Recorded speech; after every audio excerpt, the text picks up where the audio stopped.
Bonjour à toutes et à tous, merci de nous avoir rejoints pour cet atelier dédié aux EPL et plus précisément aux foncières de redynamisation.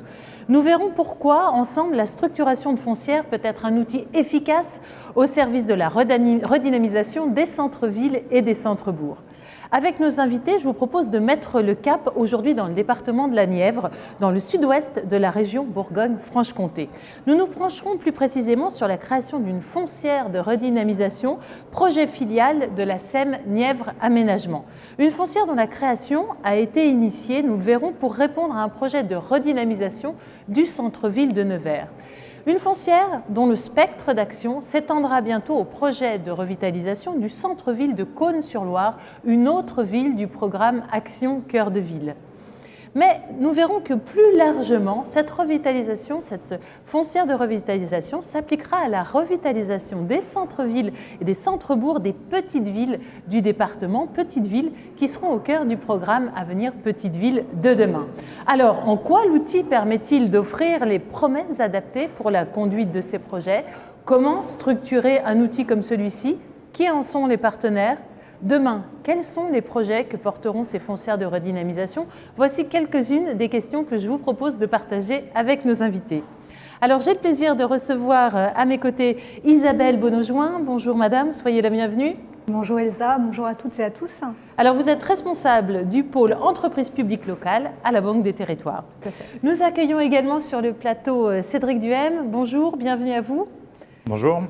Vous êtes directeur général de la SEM Nièvre Aménagement. Alors, pendant cet échange, vous qui nous écoutez, vous aurez également la parole. Comment? Eh bien, en ayant la possibilité de nous poser vos questions tout au long de cet atelier. Pour poser vos questions, rien de plus simple, à droite de votre écran, vous avez une petite bulle « Conversation ». Sous cette bulle, vous pourrez glisser vos questions. Et nous nous engageons tous les trois à vous répondre d'ici une quinzaine de minutes.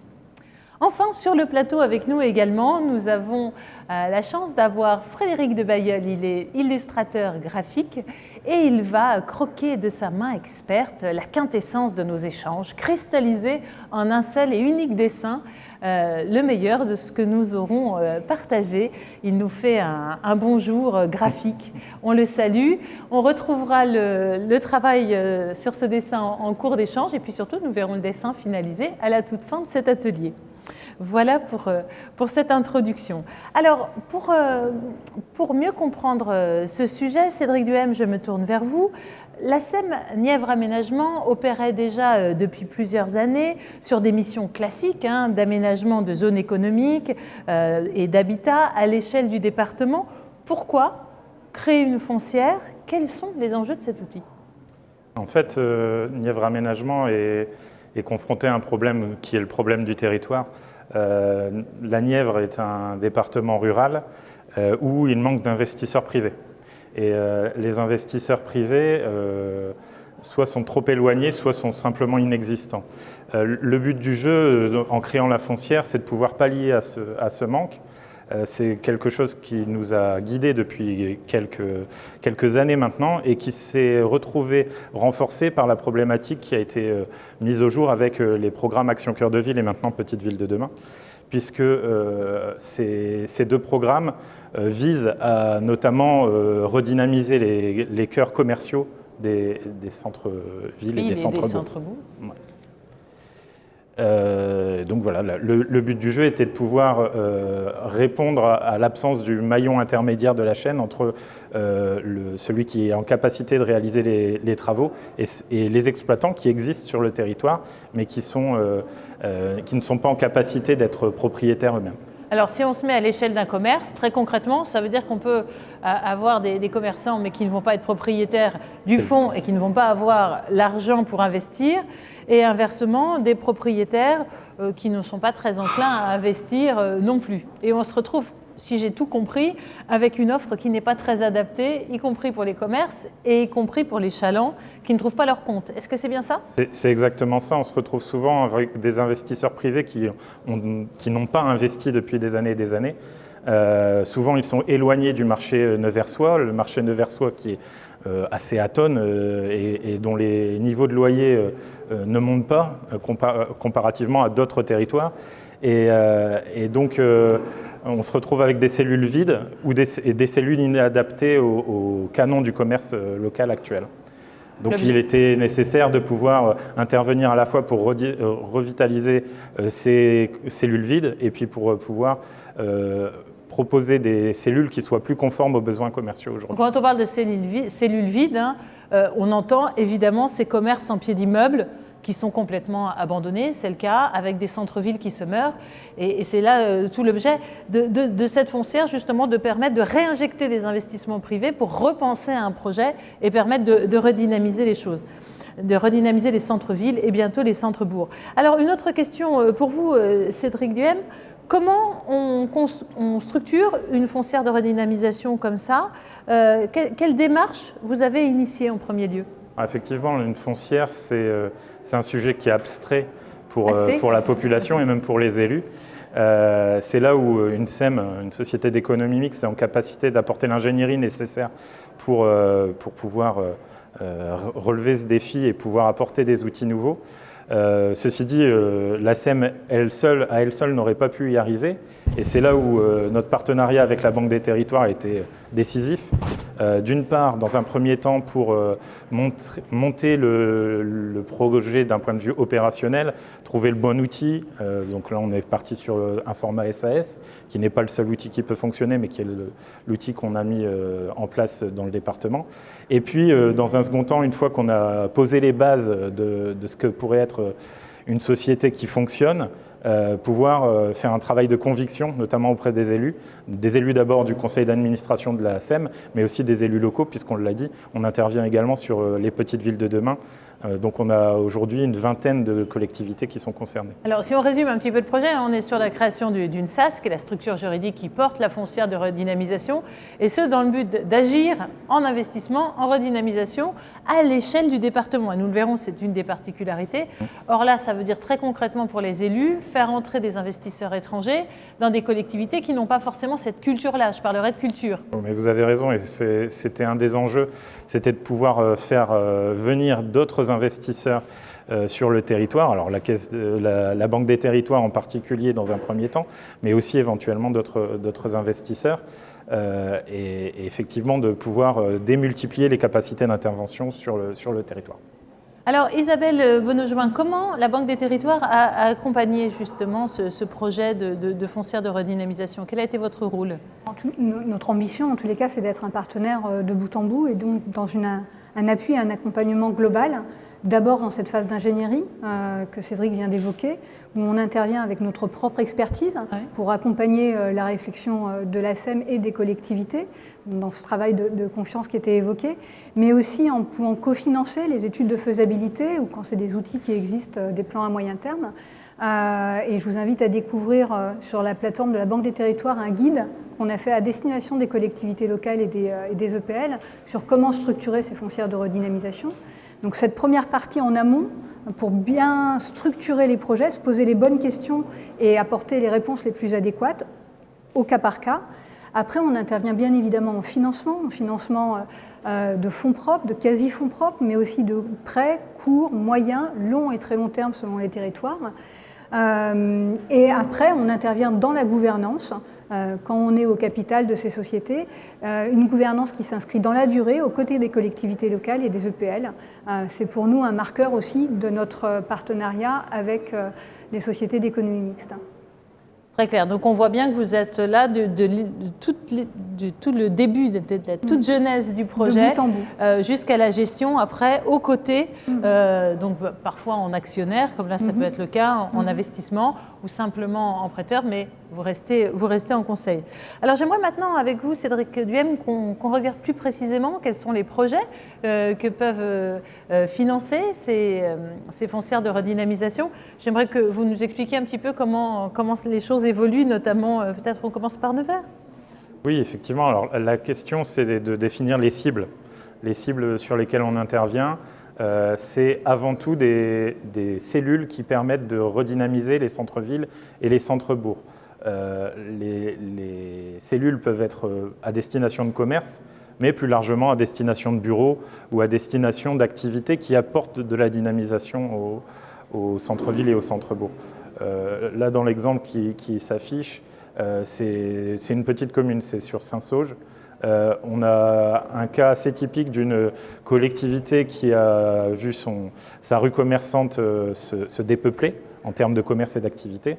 Et tout l'enjeu est de lui ramener de l'activité par des biais différents, puisque dans le cas de Saint-Sauge, on va avoir un cabinet vétérinaire, un cabinet médical, en plus de cellules commerciales, et notamment du multiservice qui intervient dans des petites collectivités de ce type-là. Et l'idée, c'est de redonner une densité commerciale sur cette partie de la ville pour pouvoir regrouper tout ce qui reste dans la collectivité. Donc on reconstruit, j'ai envie de dire, presque le tissu social et économique au cœur de ville, avec des projets, on l'entend, mixtes, hein, puisque là, il ne s'agit pas seulement du commerce ou du service, on peut avoir du logement, on peut avoir du tertiaire. Effectivement, il fallait aussi que j'aborde ce point. On est souvent sur des rez-de-chaussée commerciaux qui sont plus adaptés aux besoins, à la fois aux besoins commerciaux, parce qu'ils sont souvent sur des cellules qui sont ou trop petites, ou trop grandes, ou en manque d'accessibilité.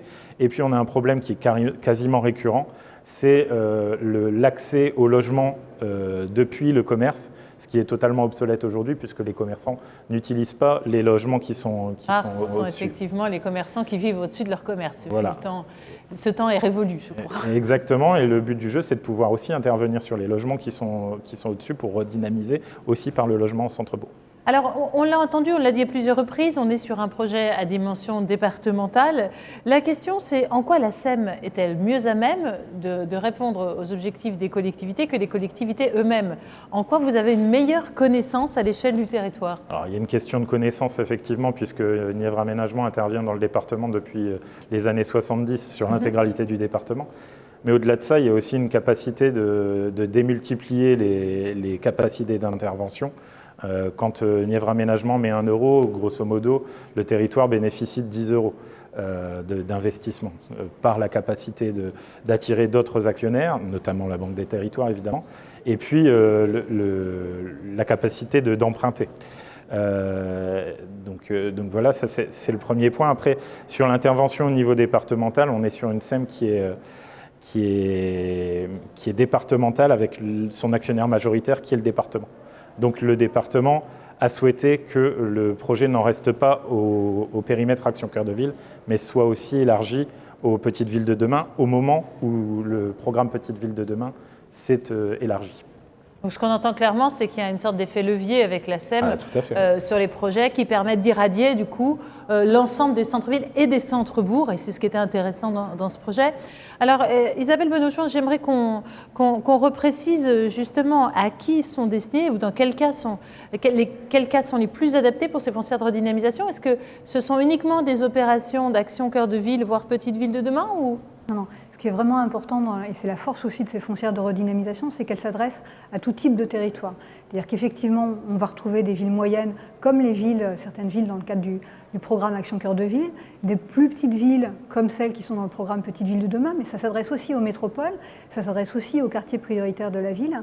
La foncière de redynamisation est en capacité d'accompagner tous les territoires qui aujourd'hui sont fragilisés, et c'est bien sa force. Et ça vaut pour la métropole, mais aussi l'outre-mer, où nous accompagnons plusieurs projets. Je pense à Saint-Laurent-du-Maroni, je pense à Fort-de-France. Ce n'est pas qu'une problématique de métropole, et c'est la force de la réponse de ces foncières de redynamisation.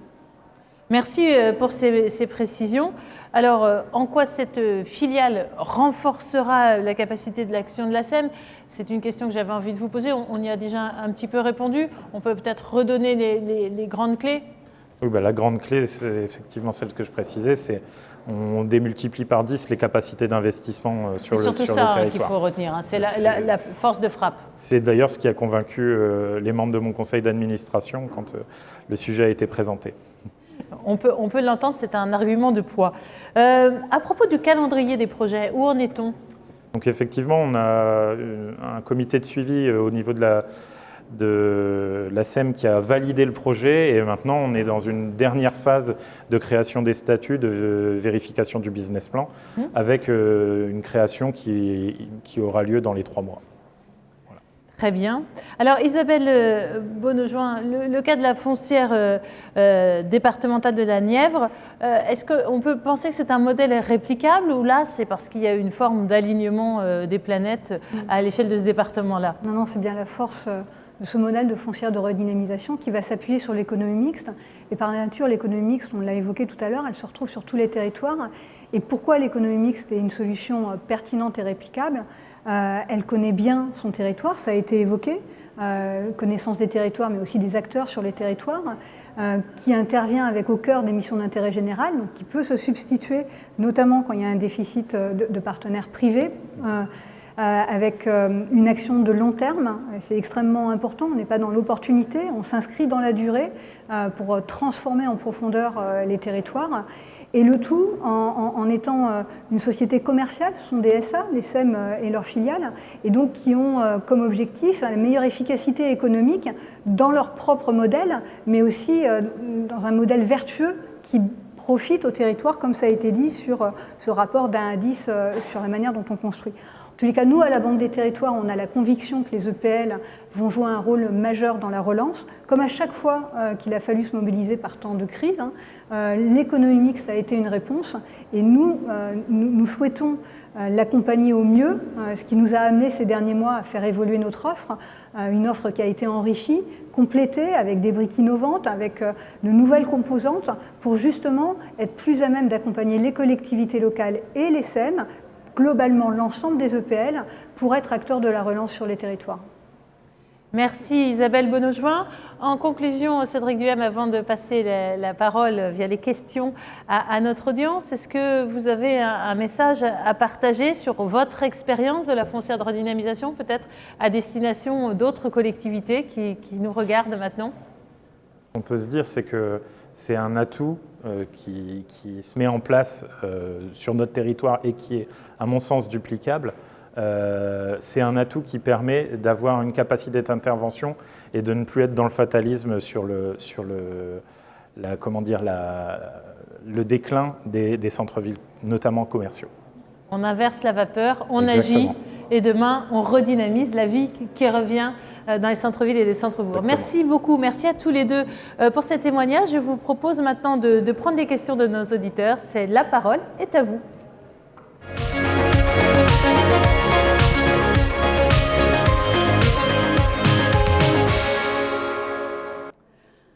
Alors, j'ai une question pour vous. Donc, alors, Isabelle Bonaujoin, le concept de foncière commerce n'est-il pas en train de muter vers des foncières territoriales intégrant non seulement des commerces, mais aussi d'autres activités économiques et de l'habitat aux étages? Oui, mais ça a été d'ailleurs. On en a eu un très bel exemple. Oui, c'est clairement le cas, c'est-à-dire qu'on est rarement finalement sur des foncières strictement commerce. C'est souvent un prisme d'attaque, parce qu'effectivement, le commerce, c'est ce qui se voit facilement quand une ville perd de son attractivité. Les boutiques qui se ferment, ça parle à tout le monde, c'est extrêmement sensible. Mais comme ça a été évoqué, pour pouvoir intervenir sur le commerce, il faut avoir une vision beaucoup plus large et une capacité à intervenir sur le logement, sur plus globalement l'ensemble des activités, mais c'est aussi intervenir sur la requalification des espaces urbains. Enfin voilà, l'action est beaucoup plus large et c'est ce qui rend ces foncières d'ailleurs encore plus puissantes dans leur intervention, c'est qu'elles ne sont pas strictement limitées à une intervention commerce. Oui, et puis on l'entend, elles sont au service d'une politique de développement d'un territoire, c'est-à-dire avec tous les aspects qui sont les services, les commerces, la mobilité, l'habitat. Voilà, c'est prendre le projet dans sa globalité et cet outil particulièrement permet cela.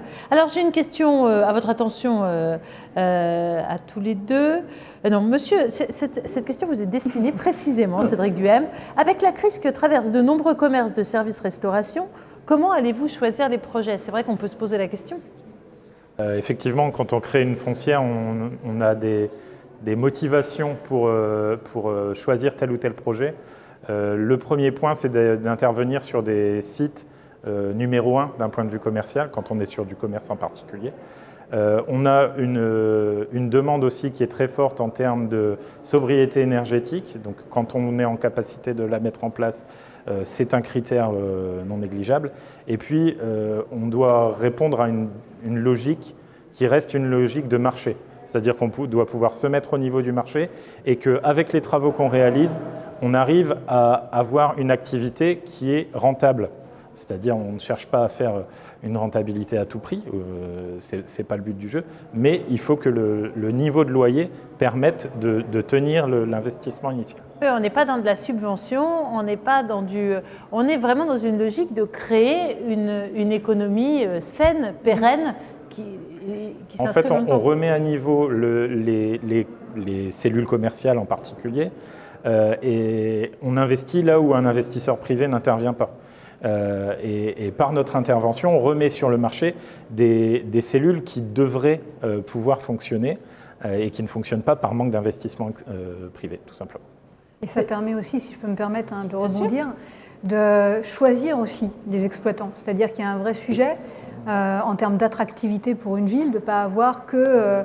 Enfin voilà, je pense que tout le monde comprend le raccourci que j'évite d'évoquer, mais c'est un vrai sujet, la diversification, et d'être en capacité, en tant qu'opérateur de la collectivité, des collectivités, de pouvoir aussi aider à cette diversification des enseignes commerciales qu'on va retrouver pour répondre à tous les besoins.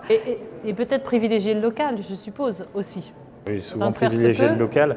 Alors, ce qui vient d'être évoqué, je pense que c'est encore plus vrai dans ce qu'évoquait Isabelle sur des métropoles, des quartiers en renouvellement urbain, etc. Dans la Nièvre, on est déjà dans le local, donc on n'a pas cette problématique. Dans la Nièvre, vous êtes déjà dans le supralocal, j'ai presque envie de dire. On va parler maintenant de la gouvernance de cette foncière. On reste avec vous, Cédric Duhem. Comment a été imaginée la gouvernance de cette foncière, de la SAS, et quel est le rôle joué par les collectivités en termes de gouvernance ? C'est effectivement un sujet qui a été important pour la validation par le conseil d'administration. On crée une SAS, donc le mode de gouvernance est indirect. Pour le laisser direct, on a mis 2 instances en place, un comité de suivi où seront systématiquement invités les élus des communes et de l'intercommunalité des projets qui seront présentés. Ça, c'est le premier point. Ça n'a pas vocation à être délibératif. Par contre, il y a aussi systématiquement une présentation et une validation par délibération au conseil d'administration de Nièvre Aménagement et aussi au comité d'engagement de la Banque des Territoires, avant une délibération par la SAS. C'est-à-dire qu'on crée une filiale, mais c'est bien la maison mère qui gère, y compris d'un point de vue gouvernance. C'est très clair et ça méritait d'être précisé aussi pour lever les doutes et les freins que l'on peut avoir si on connaît mal le type de gouvernance qui peut être appliqué. Alors, Isabelle Bonaujoin, une question pour vous. Pouvez-vous évoquer également le sujet des foncières tourisme qui peuvent se greffer à des foncières commerce sur le même territoire ? Oui, c'est le même principe en fait. Les foncières, c'est un véhicule. C'est un véhicule d'intervention sur du patrimoine immobilier et qui peut être mobilisé sur les problématiques de commerce et plus globalement en centre-ville, mais aussi sur les problématiques de tourisme, en aidant à porter les murs pour que effectivement les exploitants se concentrent sur leur cœur de métier et les aident à pouvoir intervenir dans la durée. Et quand on sait la crise qu'on traverse aujourd'hui, ce positionnement sur des foncières tourisme a énormément de sens. D'ailleurs, je peux apporter un point supplémentaire, c'est que la foncière régionale Bourgogne-Franche-Comté intervient dans la Nièvre et pas plus tard que la semaine dernière, on a validé un premier projet sur cette dynamique-là et c'est très complémentaire avec les foncières de revitalisation de centre-bourg et centre-ville. Oui, j'ai envie de dire que le véhicule reste le même, c'est la destination qui change. Exactement. Mais on est sur la même approche. La même problématique. Alors, je crois que nous avons fait le tour des principales questions. Ah, il en arrivait une toute dernière que nous avons le temps de prendre. Je vérifie. Oui, tout à fait. Elle est pour vous, Cédric Duhem. Avez-vous réussi à mobiliser d'autres partenaires privés autour du projet ? Si oui, quelles sont leurs motivations ? Alors, à ce stade, comme je vous l'ai expliqué, il nous reste encore 2 ou 3 mois avant la création. À ce stade, on a 2 actionnaires qui sont sûrs, c'est Nièvre Aménagement et la Banque des Territoires. On a d'autres touches, on va dire. Ce qui est sûr, c'est qu'on a approché des banques, mais ils n'ont pas souhaité suivre à ce stade. Après, il y aura peut-être un effet d'entraînement. Par contre, on a des investisseurs privés qui sont intéressés pour intervenir sur nos territoires. On va voir dans quelle mesure on arrive à contractualiser ça dans nos statuts. C'est effectivement important qu'on puisse avoir une diversité de partenaires autour de table. Ça rend la société encore renforcée dans dans ces bases. Donc pour nous, c'est un point important. On ne souhaite pas forcément être les seuls aux côtés de la SEM, aux côtés des collectivités locales. Donc c'est voilà, un tour de table qui reste à compléter en l'occurrence, mais je suis sûre qu'on va y arriver. C'est sur cette note très positive que je vous propose de terminer cet atelier. Un atelier que nous avons terminé en images. On va découvrir le dessin de Frédéric de Bailleul. Alors, structurer les foncières de redynamisation, des projets mixtes. Frédéric nous l'a entendu. On agit, on redémarre, mais quelle vitalité. La SEM Nièvre Aménagement. Investissement, investissez. La SAS, on le voit, qui est le chemin, que l'on prend pour aller vers cette redynamisation. Ça n'est qu'un véhicule, ce n'est pas un chemin, on va parler du véhicule, outil, on aurait pu la faire rouler, cette SAS, cher Frédéric, mais en tout cas, elle est en bonne voie, quasiment arrivée, puisqu'on n'est pas très loin de la clôture, avec au cœur un cœur qui bat, celui des villes petites et grandes, centre-ville et centre-bourg. Merci infiniment à tous les deux d'avoir partagé cet atelier avec nous. Merci à vous de nous avoir suivis. Et je vous propose maintenant tout de suite un petit moment de détente offert par la Banque des Territoires. Et pour ma part, je vous retrouve très vite pour d'autres ateliers. À bientôt.